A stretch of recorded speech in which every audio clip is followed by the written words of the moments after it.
ಆ ಭೂಗತ ಪತ್ರಿಕೆಗಳಲ್ಲಿ ನಿಜವಾದ ಏನು ನಡೀತಾ ಇದೆ ಅನ್ನೋದು ಗೊತ್ತಾಗ್ತಾ ಇತ್ತು. ಇವತ್ತು ಯಾರು ಅರೆಸ್ಟ್ ಆದರು, ಬಂಧನಕ್ಕೊಳಗಾದವ್ರು ಯಾರ್ಯಾರು, ಇದೆಲ್ಲವೂ ಕೂಡ ಆಗ ಗೊತ್ತಾಗ್ತಾ ಇತ್ತು ಆ ಭೂಗತ ಪತ್ರಿಕೆಗಳ ಮೂಲಕ. ಎಮರ್ಜೆನ್ಸಿ ಘೋಷಣೆ ಮಾಡಿದಂಥ ಇಂದಿರಾ ಗಾಂಧಿಗೆ ಎಲ್ಲವೂ ಸರಿ ಇದೆ, ಎಲ್ಲ ಚೆನ್ನಾಗಿದೆ ಅಂತ ಅಂದ್ಕೊಂಡಿದ್ರು. ಆದರೆ ಹಾಗಾಗಲಿಲ್ಲ. ಒಳಗೊಳಗೆ ಒಂದು ಜ್ವಾಲಾಮುಖಿ ಸ್ಫೋಟ ಆಗುವಂಥ ಒಂದು ಸನ್ನಿವೇಶ ಇತ್ತು.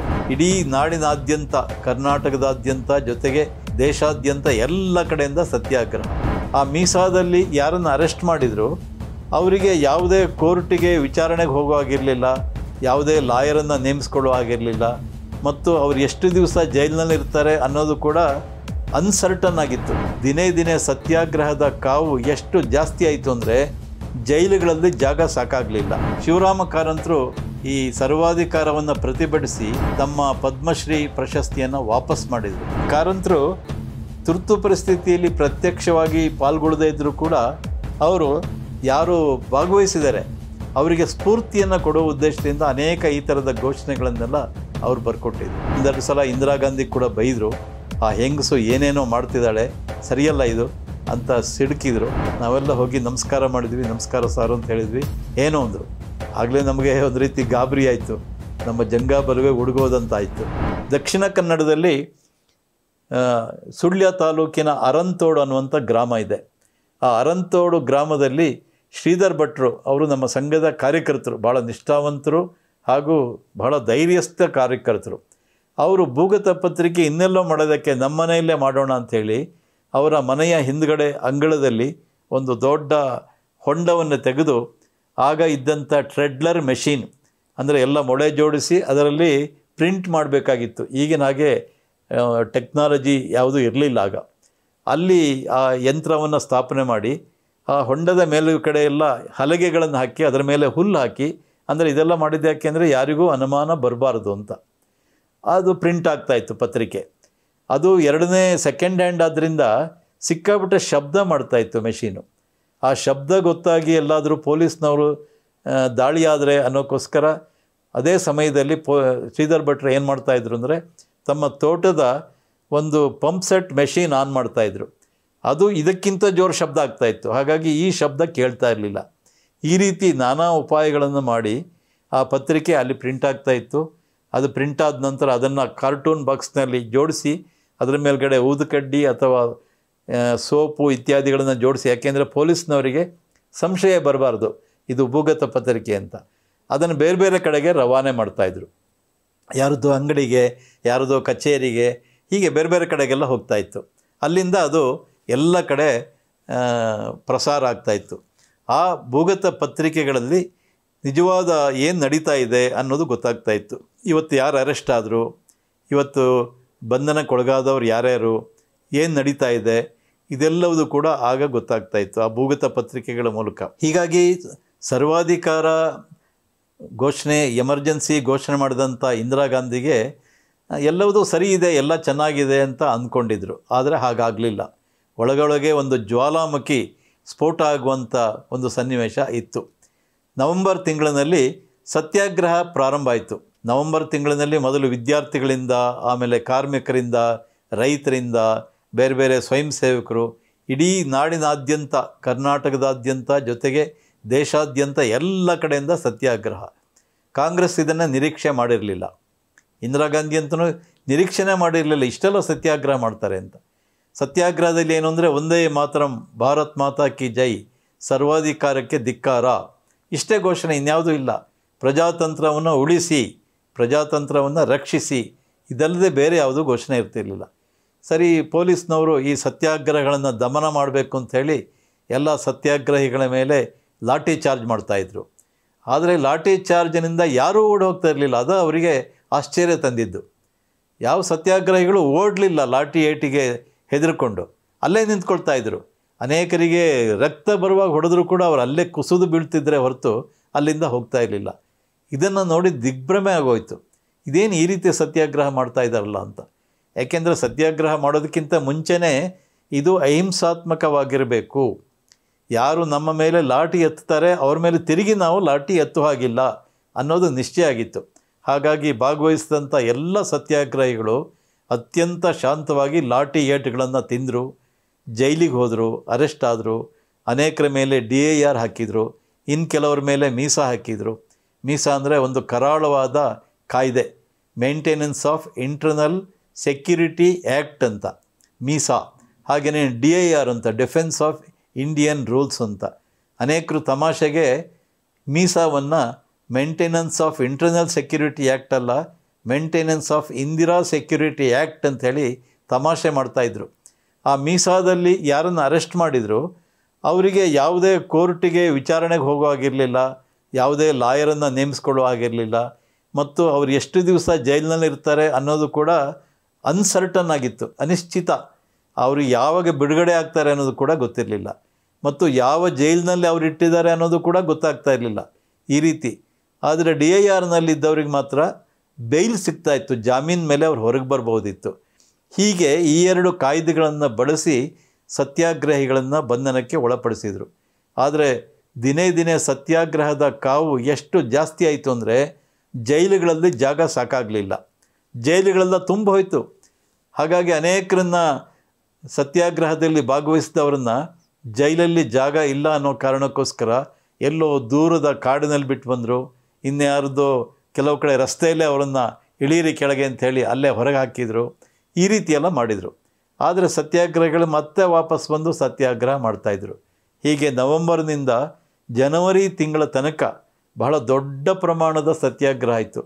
ಕರ್ನಾಟಕದಲ್ಲಿ ನವೆಂಬರ್ 14ರಿಂದ ಜನವರಿ 14ರವರೆಗೆ ಒಟ್ಟು ಕರ್ನಾಟಕದಲ್ಲಿ 176 ತಾಲೂಕು ಆಗಿತ್ತು. ಈಗ ಜಾಸ್ತಿ ಇದೆ. ಅದರಲ್ಲಿ 117 ತಾಲೂಕಿನಲ್ಲಿ ಸತ್ಯಾಗ್ರಹ ಆಯಿತು. ಇಡೀ ದೇಶದಲ್ಲಿ 1,50,000 ಜನ ಸತ್ಯಾಗ್ರಹದಲ್ಲಿ ಭಾಗವಹಿಸಿದರು. ಕರ್ನಾಟಕದಲ್ಲಿ 28,088 ಜನ ಸತ್ಯಾಗ್ರಹದಲ್ಲಿ ಪಾಲ್ಗೊಂಡಿದ್ದರು. ಸುಮಾರು 1,090 ಹಳ್ಳಿಗಳಿಂದ ಈ ಸತ್ಯಾಗ್ರಹದಲ್ಲಿ ಪಾಲ್ಗೊಂಡಿದ್ದರು. ಇದೆಲ್ಲ ನೋಡಿ ಅವರಿಗೆ ಗಾಬರಿ ಆಯಿತು ಇಂದಿರಾ ಗಾಂಧಿಗೆ. ಈ ಸತ್ಯಾಗ್ರಹದ ಸಂದರ್ಭದಲ್ಲಿ ಒಂದು ವಿಷಯವನ್ನು ಹೇಳೋದಿದೆ. ಆ ವಿಷಯ ಏನು ಅಂದರೆ, ಸತ್ಯಾಗ್ರಹಕ್ಕೆ ಅನೇಕರು ಸಪೋರ್ಟ್ ಮಾಡಿದರು. ಕೇವಲ ಸಂಘದವರು ಮಾತ್ರ ಅಲ್ಲ, ಭೂಗತ ಸಾಹಿತ್ಯ ರಚನೆ ಮತ್ತು ಸತ್ಯಾಗ್ರಹಕ್ಕೆ ಪರೋಕ್ಷ ಬೆಂಬಲ ಕೊಟ್ಟಂಥವರು ಕೂಡ ಅನೇಕರಿದ್ದಾರೆ. ಅದರಲ್ಲಿ ಖ್ಯಾತ ಸಾಹಿತಿಗಳಾದಂಥ ಶಿವರಾಮ ಕಾರಂತರು ಆ ಸತ್ಯಾಗ್ರಹಕ್ಕೆ ಅನೇಕ ಘೋಷಣೆಗಳನ್ನು ಅವರು ಬರ್ಕೊಟ್ಟಿದ್ರು.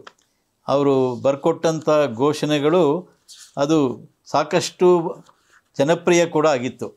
ಆ ಘೋಷಣೆಗಳನ್ನು ಇಲ್ಲಿ ಹೇಳ್ಬೋದು ಅಂತ ಅನಿಸುತ್ತೆ. ಅವರು ಶಿವರಾಮ ಕಾರಂತರು ಈ ಸರ್ವಾಧಿಕಾರವನ್ನು ಪ್ರತಿಭಟಿಸಿ ತಮ್ಮ ಪದ್ಮಶ್ರೀ ಪ್ರಶಸ್ತಿಯನ್ನು ವಾಪಸ್ ಮಾಡಿದರು. ಹಾಗೆಯೇ ಕೇಂದ್ರ ಲಲಿತಾ ಅಕಾಡೆಮಿ ಕೊಟ್ಟಂಥ ಪ್ರಶಸ್ತಿಯನ್ನು ಕೂಡ ಅವರು ತಿರಸ್ಕರಿಸಿದರು. ಅವ್ರು ಹೇಳಿದರು, ಈ ರೀತಿ ನೀವು ಜನರ ವಾಕ್ ಸ್ವಾತಂತ್ರ್ಯವನ್ನು, ಆಮೇಲೆ ಸಂಘಟನಾ ಸ್ವಾತಂತ್ರ್ಯವನ್ನು, ಅಭಿವ್ಯಕ್ತಿ ಸ್ವಾತಂತ್ರ್ಯವನ್ನು ಕಿತ್ಕೊಳ್ಳೋದು ಖಂಡಿತ ಸರಿಯಲ್ಲ, ತಪ್ಪು ಮಾಡ್ತಾ ಇದ್ದೀರಿ ಅಂತ ನೇರವಾಗಿ ಇಂದಿರಾ ಗಾಂಧಿಗೆ ಅವರು ಪತ್ರ ಬರೆದಿದ್ದರು. ತುರ್ತು ಪರಿಸ್ಥಿತಿಯನ್ನು ವಿರೋಧಿಸಿ ಸತ್ಯಾಗ್ರಹ ನಡೀತಾ ಇರುವಂಥ ಸಂದರ್ಭದಲ್ಲಿ ಕೆಲವು ಕಾರ್ಯಕರ್ತರು ಅವರ ಮನೆಗೆ ಹೋಗಿದ್ದರು ಅವ್ರನ್ನ ಭೇಟಿ ಮಾಡೋದಕ್ಕೋಸ್ಕರ. ಆ ಭೇಟಿ ಮಾಡಿದಂಥ ಸಂದರ್ಭದಲ್ಲಿ ಅವರು ಸತ್ಯಾಗ್ರಹಕ್ಕೆ ಏನೇನು ಬಳಸ್ಬೋದು ಅನ್ನುವಂಥ ಕೆಲವು ಸ್ವಾರಸ್ಯಕರವಾದಂತಹ ಮಾರ್ಮಿಕವಾದಂತಹ ಘೋಷಣೆಗಳನ್ನು ಅವರು ಬರ್ಕೊಟ್ಟಿದ್ದರು. ಕೆಲವು ಘೋಷಣೆಗಳು ಹೀಗಿತ್ತು. ಅವರು ಕಾರಂತರು ಬರ್ಕೊಟ್ಟಂಥ ಘೋಷಣೆಗಳು, ಇದು ಪ್ರಜಾಪ್ರಭುತ್ವವಲ್ಲ, ಪ್ರಜಾ ಹಕ್ಕಿನ ವಜಾಪ್ರಭುತ್ವ. ಆ ಗಾಂಧಿ ರಾಮರಾಜ್ಯ ತರಲು ಬಯಸಿದರು, ಈ ಗಾಂಧಿ ಹರಾಮ ರಾಜ್ಯ ತಂದಳು. ಸುಗ್ರೀವಾಜ್ಞೆಯಿಂದ ಆಳಲು ಇದೇನು ಕಪಿಗಳ ರಾಜ್ಯವೇ? ಕಂಸ ಅಪ್ಪ ಅಮ್ಮನನ್ನು ಸೆರೆಗೆ ತಳ್ಳಿದರೆ ಇಂದಿರೆ ಗುರು ಹಿರಿಯರನ್ನು ತಳ್ಳಿದಳು. ಪ್ರಜೆಗೆ ಸಲ್ಲದ ನೀತಿ ಸರ್ಕಾರಕ್ಕೆ ಸಂದೀತೆ. ಸ್ವಾತಂತ್ರ್ಯ ನಮ್ಮ ಜನ್ಮಸಿದ್ಧ ಹಕ್ಕು, ಪ್ರಧಾನಿ ಕರುಣಿಸಬೇಕಾದ ಭಿಕ್ಷೆ ಅಲ್ಲ. ಸ್ಥಾನಕ್ಕಾಗಿ ಮಾನ ಮಾರಿಕೊಂಬವರು ಜನತೆಯ ಪ್ರತಿನಿಧಿಗಳೇ. 27 ವರ್ಷ ಸಾಧಿಸಲಾರದ್ದನ್ನು 20 ಅಂಶಗಳಿಂದ ಸಾಧಿಸುತ್ತಾರಂತೆ. ದಿಲ್ಲಿಯ ಸಿಂಹಿಣಿ ಒದರಿದಂತೆ ಗ್ರಾಮದ ಸಿಂಹಗಳು ಬೊಗಳುತ್ತವೆ. ದಿಲ್ಲಿಯ ಸಿಂಹಿಣಿ ಅಂದರೆ ಇಂದಿರಾ ಗಾಂಧಿ ಏನು ಹೇಳ್ತಾರೆ ಅದನ್ನೇ ಇಲ್ಲಿ ಗ್ರಾಮದ ಸಿಂಹಗಳು, ಅವರ ಚೇಲಾಗಳು ಬೊಗಳುತ್ತವೆ ಅಂತ ಒಂದು ಘೋಷಣೆ ಹಾಕಿದರು.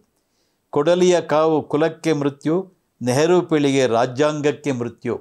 ರಾಜ್ಯಾಂಗ ಅಂದರೆ ಸಂವಿಧಾನಕ್ಕೆ. ಇನ್ನೊಂದು ಘೋಷಣೆ ಕಾರಂತರು ಬರ್ಕೊಟ್ಟಿದ್ದು, ಮೂಕರಲ್ಲ ಭಾರತದ 60 ಕೋಟಿ ಓ ನೆಹರು ಭೇಟಿ.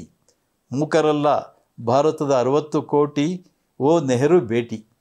ಹೀಗೆ ಕಾರಂತರು ತುರ್ತು ಪರಿಸ್ಥಿತಿಯಲ್ಲಿ ಪ್ರತ್ಯಕ್ಷವಾಗಿ ಪಾಲ್ಗೊಳ್ಳದೇ ಇದ್ದರೂ ಕೂಡ ಅವರು ಯಾರು ಭಾಗವಹಿಸಿದ್ದಾರೆ ಅವರಿಗೆ ಸ್ಫೂರ್ತಿಯನ್ನು ಕೊಡುವ ಉದ್ದೇಶದಿಂದ ಅನೇಕ ಈ ಥರದ ಘೋಷಣೆಗಳನ್ನೆಲ್ಲ ಅವರು ಬರ್ಕೊಟ್ಟಿದ್ರು. ಇದಾದ ನಂತರ ಒಮ್ಮೆ ಸತ್ಯಾಗ್ರಹದ ಸಂದರ್ಭದಲ್ಲೇ ನಾವು ಕೆಲವರು, ನಾನು ಕೂಡ ಇದ್ದೆ ಅದರಲ್ಲಿ, ಒಂದು ತಂಡದಲ್ಲಿ ಅವ್ರ ಮನೆಗೆ ಹೋಗಿದ್ವಿ, ಅವರನ್ನು ಭೇಟಿ ಮಾಡಿದ್ವಿ. ಉದ್ದೇಶ ಏನು ಅಂದರೆ ಅವರಿಗೆ ಏನೇನು ಸತ್ಯಾಗ್ರಹ ಹೇಗೆ ನಡೀತಾ ಇದೆ ಅನ್ನೋದನ್ನೆಲ್ಲ ತಿಳಿಸ್ಬೇಕಾಗಿತ್ತು. ಅದೆಲ್ಲ ವಿವರಗಳನ್ನು ಅವ್ರ ಮನೆಗೆ ಹೋಗಿ ಸಾಲಿಗ್ರಾಮದಲ್ಲಿ ಅವರಿಗೆ ತಿಳಿಸಿದಾಗ ಅವ್ರಿಗೆ ಭಾಳ ಸಂತೋಷ ಆಯಿತು.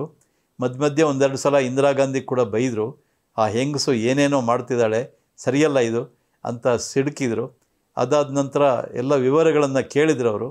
ಆನಂತರ ಹೇಳಿದರು, ಗೋ ಅಹೆಡ್, ಒಳ್ಳೆ ಕೆಲಸ ಮಾಡ್ತಾಯಿದ್ದೀರಿ ಅಂತ. ಅಲ್ಲಿಗೆ ಹೋಗೋಕ್ಕೆ ಮುಂಚೆ ನಮ್ಮ ಹಿರಿಯರಾದಂಥ ಕೃಷ್ಣಪ್ಪನವರು, ಅವರು ಕೂಡ ಭೂಗತರಾಗಿದ್ದರು.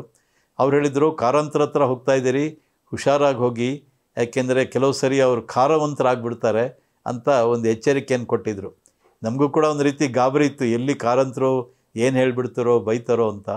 ಸರಿ, ಅವ್ರ ಮನೆ ಹತ್ರ ಹೋದಾಗ ಅವರು ಹೊರಗಡೆ ಗೇಟಿನ ಹೊರಗೆ ನಿಂತು ಸಿಗರೇಟ್ ಸೇದ್ತಾಯಿದ್ರು.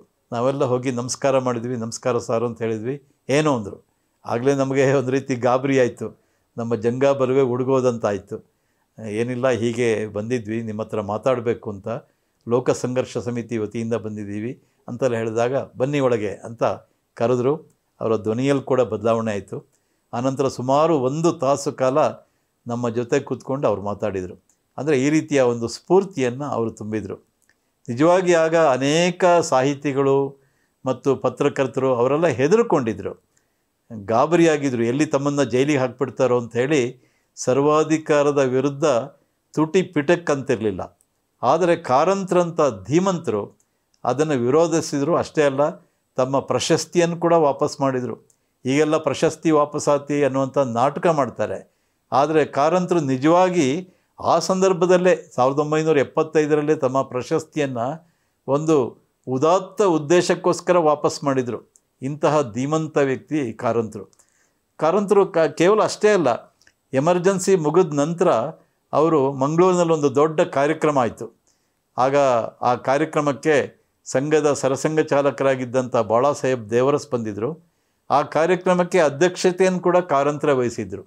ಅಲ್ಲಿ ಸರ್ವಾಧಿಕಾರದ ವಿರುದ್ಧ ನಡೆದ ಹೋರಾಟವನ್ನು ಪ್ರಶಂಸೆ ಮಾಡಿದ್ದಲ್ಲದೆ, ಈ ರೀತಿ ಯಾರ್ಯಾರು ತ್ಯಾಗ ಬಲಿದಾನಗಳನ್ನು ಮಾಡಿದರು, ನಿಜಕ್ಕೂ ಅವರೇ ಈ ದೇಶದ ಆಸ್ತಿ ಅನ್ನುವಂಥ ಮಾತನ್ನು ಕೂಡ ಕಾರಂತರು ಹೇಳಿದರು.